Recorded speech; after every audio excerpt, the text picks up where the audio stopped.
Écoute-moi très bien. Tu as fait des prières à Dieu. Tu attends exaucement, bénédiction, accomplissement. Tu attends la main de quelqu'un. Tu attends en fait que Dieu se manifeste par rapport à ce que tu lui as demandé. Tu sais, l'erreur qu'on commet généralement dans ce genre de cas-là, tu sais c'est quoi? C'est qu'on a déjà une idée arrêtée de comment est-ce que la bénédiction est censée se manifester. Parce que pour beaucoup d'entre nous, on a cette manière-là de ne pas véritablement manifester la foi dans sa totalité. On regarde en fait nos insuffisances, nos capacités, on regarde l'atmosphère, l'environnement, on regarde en fait comment est-ce que cela peut se passer en fonction de ce qu'on voit.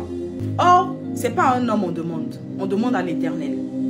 Maintenant, l'attitude que tu dois avoir, c'est que lorsque tu demandes à Dieu, tu dois le laisser. C'est lui qui en verra comme il veut que ce soit. Il y a des gens en fait, lorsqu'ils demandent à Dieu, ils n'ont pas le discernement de reconnaître en fait la nature de l'exaucement que Dieu a accordé à leur prière.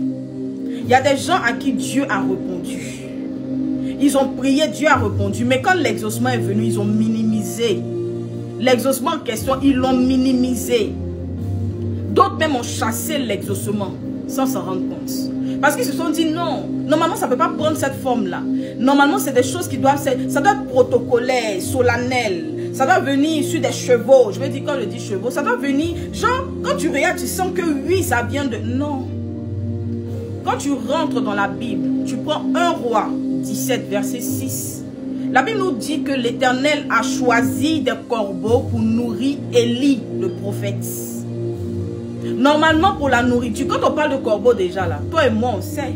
On colle ça généralement au malheur, à tout ce qui est mauvais, tout ce qui n'est pas bon. Mais l'Éternel prend ce que dans l'esprit des gens est négatif là. Lui, il prend ça comme source de bénédiction. Ça vous dire que Dieu peut t'exaucer. Mais si tu n'as pas le discernement, la capacité de comprendre que là, c'est le doigt de Dieu qui est en train d'agir, tu risques de passer à côté de ta bénédiction. Et il y a beaucoup de personnes comme ça qui sont passées à côté de leur bénédiction. La Bible nous dit que Jésus est venu. Il a vécu au milieu de ses frères. Ses frères ne l'ont pas reconnu. Ils ne l'ont pas accepté. Ils ne savaient pas que c'était le Messie qui était là. Ils n'ont pas voulu comprendre. Si tu demandes quelque chose, c'est-à-dire, demande à Dieu, si tu es dans l'incapacité de discerner les choses, demande au Saint-Esprit d'accompagner l'exaucement de ta prière avec un esprit de discernement pour pouvoir reconnaître en fait que ça là, c'est mon papa qui m'envoie ça. Il y a des gens qui ont fait des prières, ils voulaient l'élévation. Ils voulaient que peut-être leurs activités marchent. Ou encore là où ils sont, que ça prospère. Dieu a sollicité des gens pour les envoyer. Mais ils ont minimisé ces personnes-là. Ils ont minimisé le potentiel de ces personnes-là. Ils ont...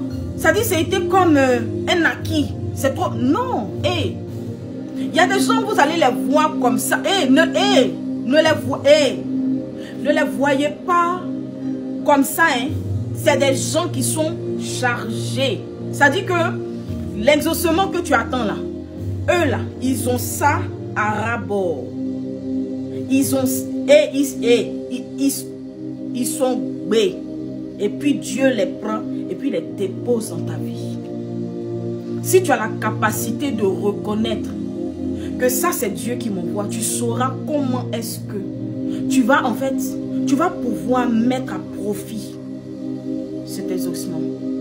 Et croyez-moi, si tu rates, en tout cas tu vas encore prier, tu vas encore patienter que ça s'exauce. Ça va venir peut-être d'une autre manière. Mais une fois que ce qu'on t'a envoyé, tu as laissé partir, c'est fini. Ça ne veut pas dire que Dieu ne va plus t'exaucer. Mais tu vas encore reprendre. Parce qu'on t'a envoyé, tu n'as pas... sois concentré. Lorsque tu demandes quelque chose à l'Éternel, sois concentré. C'est un conseil que je te donne. Si tu réussis à faire ça, tu ne vas plus jamais passer à côté de tes bénédictions.